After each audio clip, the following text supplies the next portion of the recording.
Hello বন্ধুরা, তো দেখো আমরা রথের মেলায় চলে এসেছি। জানোই তোমরা রবিবারে রথের মেলা ছিল, তো আমরা বেরিয়ে পড়েছিলাম বিকেলের দিকে। তোমাদের আগেও একটি ভিডিও শেয়ার করেছি তোমাদের সাথে, মানে রথ টানা দেখিয়েছিলাম। তো এখন মেলার মধ্যে যে ঘুরেছিলাম সেই ভিডিও আমি তোমার সাথে শেয়ার করতে চাই। তো গড়িয়া মঠ থেকে বেরিয়ে, মানে মঠের ভেতর, মন্দিরের ভেতর থেকে বেরিয়ে আমি একটু মেলার দিকে চলে গেলাম। দেখো প্রচুর ভিড়, যেহেতু রবিবার ছিল আর বৃষ্টিও ছিল না, ওয়েদার খুব সুন্দর ছিল, তাই প্রচুর লোক হয়েছিল। এত ভিড় যে হাঁটাই যাচ্ছিল না, আর খুব গরমও লাগছিল, কিন্তু ভালো লাগছিল। অনেক দিন পর মেলায় ঘুরতে সত্যি খুব ভালো লাগে। আমাদের বাড়ির থেকে এই মেলাটা বেশি দূরে না, মনে করো টোটো করে আসলে 10 মিনিট অন্তত লাগে, 7 থেকে 10 মিনিট লাগে টোটো করে আসলে। তো অনেক দিন আগের থেকে আমি এই মেলায় ঘুরি, মানে আমার বিয়ের আগের থেকে আমি এই মেলায় ঘুরতে আসি। অনেক পুরনো একটি মেলা।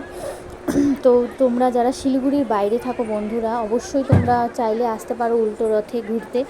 আর মেলাটি মোটামুটি ভীষণ বড়ই হয়েছে, অনেক বড় জায়গা নিয়ে মেলাটা হয়েছে। আগে আরও বড় হয়েছিল। তোমরা যে দেখতে পাচ্ছ এটি কিন্তু রোড, মানে মাঝখানে হাই রোড আছে, দুই সাইডে বসেছে। তো এইবার এই পাশেই বসেছে, ওই পাশে এবার বসতে দেয়নি, তাও অনেক দোকান বসেছে। তোমরা পুরো মেলাটা ঘুরে আমি দেখানোর চেষ্টা করছি তোমাদের, অবশ্যই পুরো ভিডিওটি দেখো। আর গত বছর ইভান আমার ছেলেও খুব ছোট ছিল, আর বৃষ্টি ছিল বলে ওকে নিয়ে আসতে পারিনি। ওর রথের মেলা এবারই প্রথম। দেখো বেলুন নিবে বলে বায়না করছিল, তো মা একটি ওকে বেলুন কিনে দিচ্ছে, ও তো ভীষণ খুশি। আর মেলার মধ্যে দুটো বেলুন কিনা হয়ে গিয়েছে, ও মেলার মধ্যেই ফাটিয়ে দিয়েছে, তো আবার একটি কেনা হলো।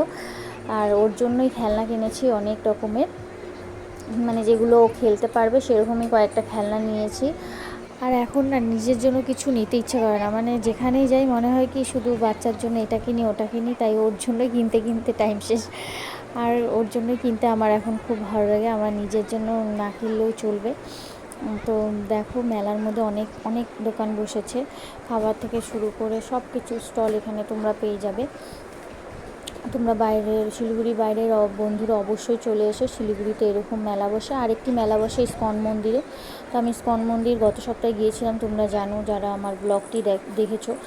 তাই এই সপ্তাহে আমাদের এটা বাড়ির সামনেই হয়, তাই এই মেলাতেই আমরা গেছি। তো ইস্কনটা আমাদের বাড়ির থেকে অনেক দূর, তাই ওখানে আর যাওয়া হয়নি বাচ্চা নিয়ে। তো দেখো এখানে পাপড়ি চাট, তো আমার পাপড়ি চাট খেতে ইচ্ছে হচ্ছিলো, তাই হাজব্যান্ডকে বলেছিলাম। তারপর পাপড়ি চাট খেয়ে নিলাম।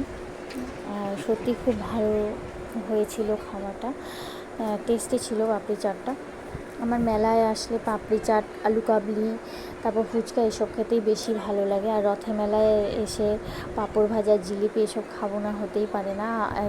যাওয়ার সময় জিলিপি আর লটকা কিনে নিয়েছিলাম বাড়ির জন্যে। তো আমার ব্লগটি তোমাদের কেমন লাগলো বন্ধুরা, পুরো ভিডিওটি দেখে অবশ্যই জানিও, কমেন্ট করো, লাইক করো, আর এভাবেই সাপোর্ট করো, ভালোবেসে পাশে থেকো। টাটা।